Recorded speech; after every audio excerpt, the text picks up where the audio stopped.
এতিয়া আমি চাওঁ অক্সিজেন আৰু হাইড্ৰোজেনৰ ওপৰত যেতিয়া বিক্ৰিয়াত ভাগ ল'ব সেই বিক্ৰিয়াখিনিৰ ওপৰত ভিত্তি কৰি বিক্ৰিয়াসমূহ দুই প্ৰকাৰ ভাগ কৰা আছে সেয়া হ'ল জাৰণ আৰু বিজাৰণ এতিয়া পোনপ্ৰথমে চাওঁ জাৰণ জাৰণ বিক্ৰিয়া মানে কি যেতিয়া এটা যৌগ অক্সিজেনৰ লগত যোগ হ'ব বা হাইড্ৰোজেন ওলাই যাব সেই বিক্ৰিয়াটোক কোৱা হ'ব জাৰণ বিক্ৰিয়া উদাহৰণস্বৰূপে কপাৰে অক্সিজেনৰ লগত বিক্ৰিয়া কৰি কপাৰ অক্সাইড উৎপন্ন কৰিব এটা অক্সিজেন আছে 2 গতিকে আমি ইয়াত 2 দিলো আৰু তাৰ কাৰণে আহিছে 2 আৰু এই বিক্ৰিয়াটো সংঘটিত হ'বলৈ এটা তাপ শক্তি লাগিব অৰ্থাৎ এটো হ'ব তাপকাহী বিক্ৰিয়া এটা কি হল আমি আলোচনা কৰিছো জাৰণ বিষয় গতিকে কি হ'ব কপাৰ অক্সিজেনৰ লগত বিক্ৰিয়া কৰি যেতিয়া কপাৰ অক্সাইড উৎপন্ন কৰিলে এই বিক্ৰিয়াটো কোৱা হৈছে জাৰণ আৰু যেতিয়া আমি ওপৰ পৰ্যায়লৈ গৈ থাকিম এই অক্সিজেনৰ যোগ হাইড্ৰোজেনৰ বিয়োজন হোৱা এনেকুৱা ধৰণৰ কথা পিছত আমি ইলেক্ট্ৰনৰ ওপৰত ভিত্তি কৰি আলোচনা কৰা হ'ব সেইখিনি আমি পৰ্যায় পাছত ধৰিছো বৰ্তমান আমি অক্সিজেন আৰু হাইড্ৰোজেনৰ ওপৰত ভিত্তি কৰি জাৰণ বিজাৰণ কথা আমি বুজাব চেষ্টা কৰিছো ঠিক আছে তাৰপিছত আহিলে আমি বিজাৰণৰ কথা উল্লেখ কৰো বিজাৰণ মানে কি কৈছো যে যেতিয়া এটা যৌগই হাইড্ৰোজেনৰ লগত যোগ হ'ব তাক কোৱা হৈছে বিজাৰণ উদাহৰণস্বৰূপে কপাৰ অক্সাইড উৎপন্ন হ'ল কপাৰ অক্সাইডৰ লগত হাইড্ৰোজেন বিক্ৰিয়া কৰিব তাতো তাপ শক্তি ব্যৱহৃত হ'ব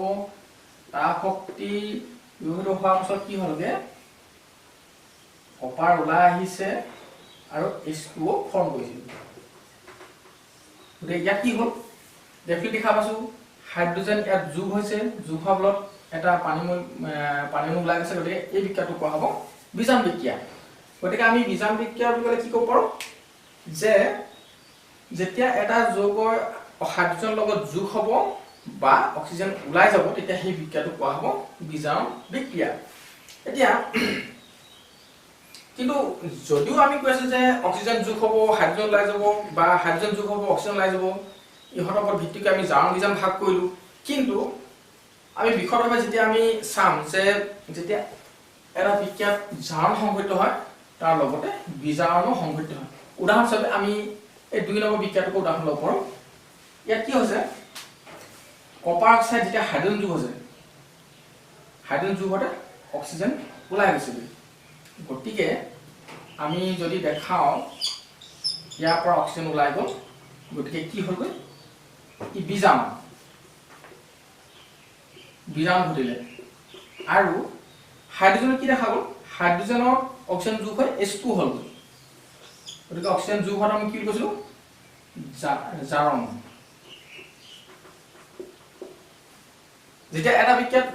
জাৰণ ঘটিব একে সময়তে বিজাৰণ ঘটে আৰু এই বিক্ৰিয়াটো সাধাৰণতে কোৱা হয় জাৰণ বিজাৰণ বিক্ৰিয়া গতিকে যদি ঘটে যে জাৰণ বিজাৰণ বিক্ৰিয়া মানে কি জাৰণ হাইফেন দিয়া থাকিব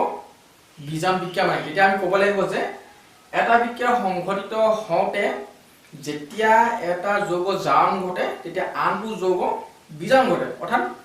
বিক্ৰিয়ক যদি ধৰো যে এটা বিক্ৰিয়ক যেতিয়া জাৰণ ঘটিব আনটো বিক্ৰিয়কৰ বিজাৰণ ঘটিব তেনে বিক্ৰিয়া কোৱা হয় জাৰণ বিজাৰণ বিক্ৰিয়া ইংৰাজীত সিম্পলকৈ কোৱা হৈছে ৰেডক্স ৰিএকচন গতিকে আমি জাৰণ বিজাৰণৰ উদাহৰণ সাধাৰণতে এইটো দিলে যথেষ্ট সুবিধাজনক হ'ব বুলি মই ভাবোঁ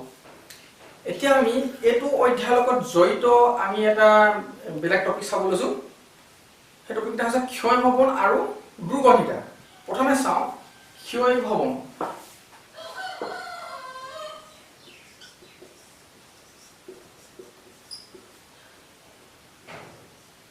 ক্ষয় ভৱনত আমি ইয়াত কি আলোচনা কৰিছো যে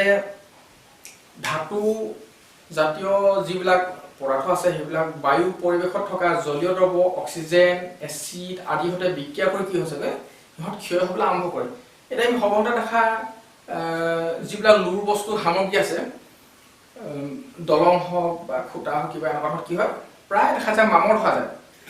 গতিকে এই মামৰ ধৰাৰ কাৰণটো কি হৈছে বায়ুৰ পৰিৱেশত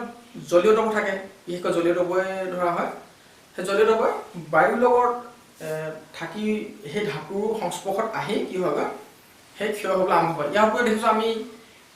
কপাহ জাতীয় যিবিলাক তামৰ পইচা বা অন্য ধৰণৰ তামৰ পাত্ৰ বহুদিন ধৰি মাটিত পৰি থাকিলে বা ৰূপৰ আঙুঠি বা এনেকুৱা ধৰণৰ মাটিত পৰি থাকিলে কি হবে তাৰ কিছুমান সেউজীয়া পলপ এটা পৰে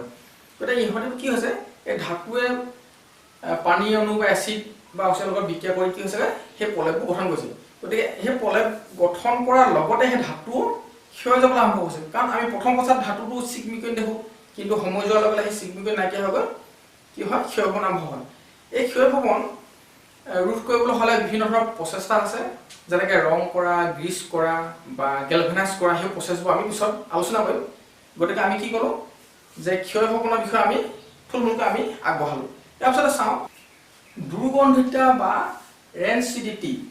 এতিয়া দুৰ্গন্ধা মানে কি হৈছে যেতিয়া আমি খাদ্য সামগ্ৰীসমূহ বা বিভিন্ন ধৰণৰ যিবিলাক আমি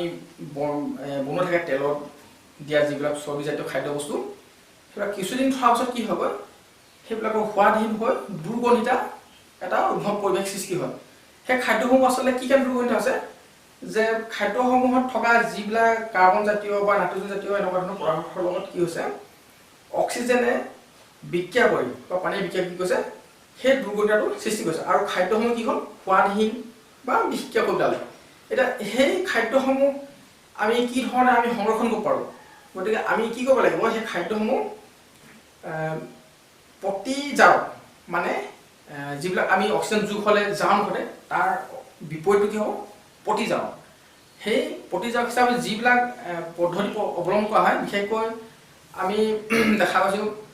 চিপছ উৎপাদনকাৰীসকলে বা বিভিন্ন ধৰণৰ পেকেটিং যিবিলাক খাদ্য প্ৰস্তুত কৰে যিবিলাক আমি সুলভকৈ আমি পাই থাকোঁ যিবিলাক পেকেট সেই পেকেটসমূহ কি কৰা হয় খাদ্যসমূহ নাইট্ৰজেন জাতীয় পৰিৱেশত এতিয়া নাইট্ৰজেন মানে কি নাইট্ৰজেন হ'ল কম সক্ৰিয় এবিধ গেছ এই কম সক্ৰিয় পৰিৱেশত যেতিয়া আমি খাদ্যসমূহ পেকেট কৰোঁ ইহঁত কি হয়গৈ যে অক্সিজেনৰ অনুপস্থিত থকাৰ কাৰণে সেই খাদ্যসমূহ বহু সময়লৈকে নষ্ট নোহোৱাকৈ থাকি যায়